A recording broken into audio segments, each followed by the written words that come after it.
Hello my beautiful Bitterroots and welcome to my channel, and today I have a new project series, but I wanted to do it a different way, and I got this idea from Panningandstuff. She's a gal that I love to watch. She has panning videos like galore, and I love watching pretty much every one of her panning videos. So I'll list her channel down below, the project that I'm referring to. And then I also watch JoyfulBeauty, and JoyfulBeauty is a beautiful, beautiful girl, and I love watching her videos. I started watching her Project Pan series, and so now I'm kind of obsessed with both of these girls, Panningandstuff and JoyfulBeauty. And so JoyfulBeauty is in a collab with a bunch of other ladies for the Project Pan Disney Princess. So basically they go by the colors. So they go by the colors that are for that Disney princess. And Panningandstuff, she decided she wanted to support them, but she wanted to do it book-wise. And I thought that was a great idea to do it in a book form. So I'm like, well, I've got all these other projects going on. I can do a book one. So let's do a project book, to be read book series. And their series is going from May 10th, which it's May 11th right now, and it goes through September 10th. So I will want to give monthly updates, and it's going to be roulette style, so I'll be adding some new books in as I read them. If I read all of the books in a month, I'll update sooner. I guess it just depends on how fast I can get them read. I am so extremely behind on my book reading. It's not even funny. Last year I read over 100 books. This year I've read 7 so far. That's ridiculous. So for the Project Disney Princess Pan, I'm going to do the book edition. And so I wrote down there's 14 things. And for each princess, it has 2 color options. So I did random.org, and I drew certain numbers, and I'll tell you what princess it is, what their colors are, and which color I chose. And if random.org gave me a duplicate number, I would go with that other color listed. So there's 14 here with a total of 28 possibilities. So let's get started. So the first one I drew, it's not the first one I drew, I'm just going to go in the list. So I drew number 3, which is Aurora, and the colors are bright pink and gray, and I chose gray. So the book that I chose to go with this is, sorry, I had someone stop by. So number 3 was Aurora, bright pink or gray. I chose gray. So the book I chose is Asylum by Madeline Rowe. I think that's how you pronounce it. Now I want you guys to know a little bit about my background and what I would like to read. I love historical fiction, but I like them clean. So 90% of what I read is faith-based, and the other 10% is either young adult or some of the randoms, non-fiction type books. I like to try to at least squeeze in one non-fiction book a year, or not a year, a month. So I do have 2 non-fictions in this because I like to read several books at the same time, if you kind of know what I mean. So for gray, I chose Asylum, and this one is about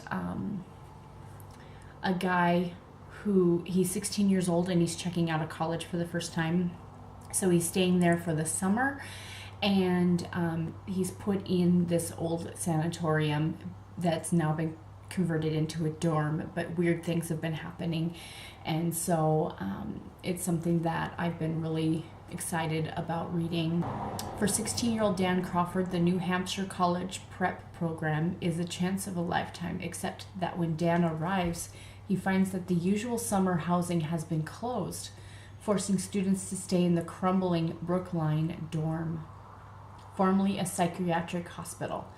As Dan and his new friends Abby and Jordan start exploring Brookline's twisty halls and hidden basement, they uncover disturbing secrets about what really went on here.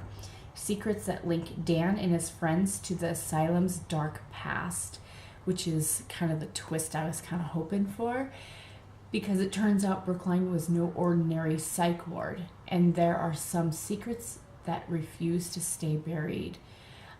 Featuring haunting photographs from real asylums, this mind-bending reading experience blurs the lines between past, present, friendship and obsession, genius and insanity.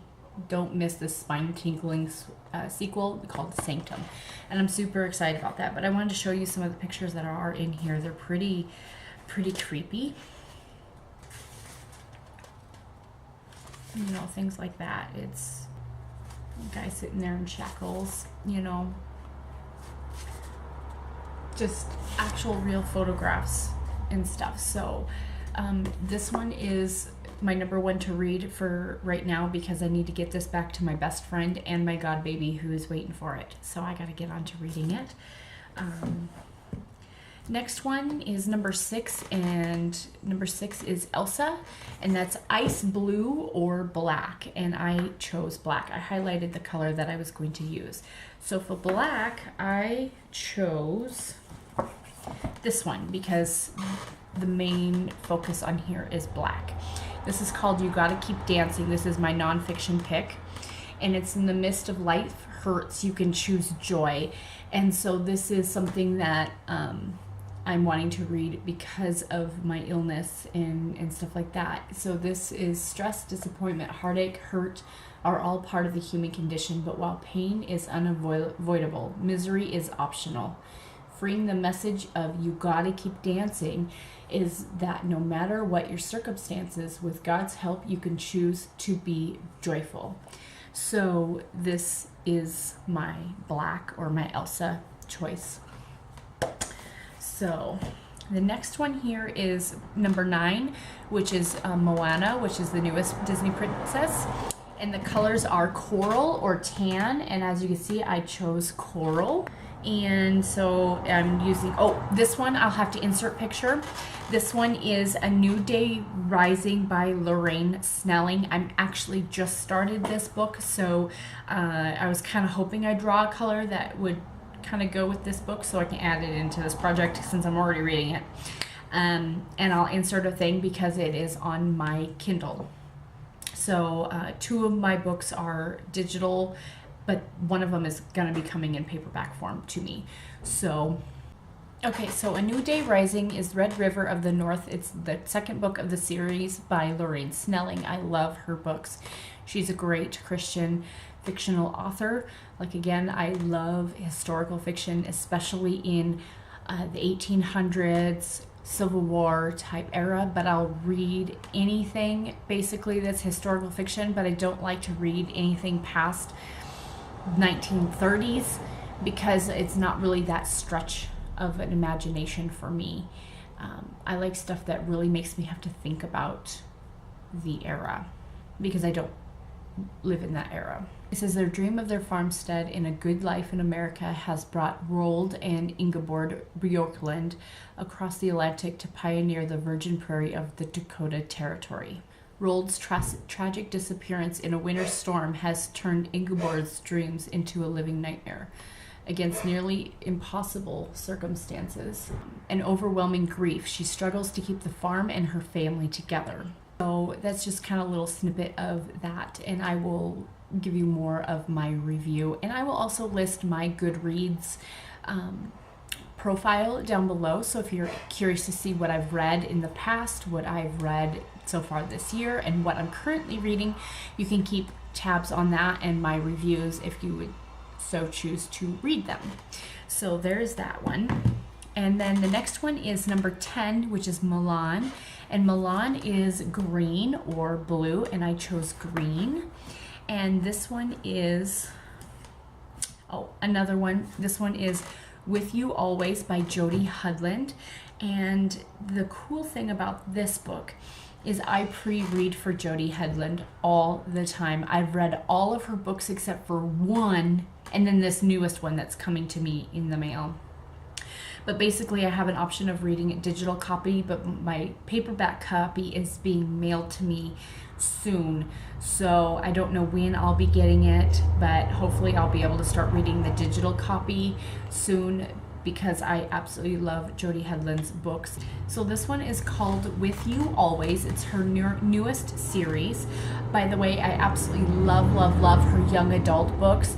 If you love young adult, you love clean fiction, definitely check out the Uncertain Choice trilogy. It's phenomenal. So let's see, the only one that I have not read was The Doctor's Lady, but I've read everything else of hers, and I love them all. When a financial crisis in the 1850s New York leaves 3 orphan sisters nearly destitute, the oldest, Elise Newman, knows she must take action. She had experience as a seamstress, and the New York Children's Aid Society established a special service placing out seamstresses and trade girls.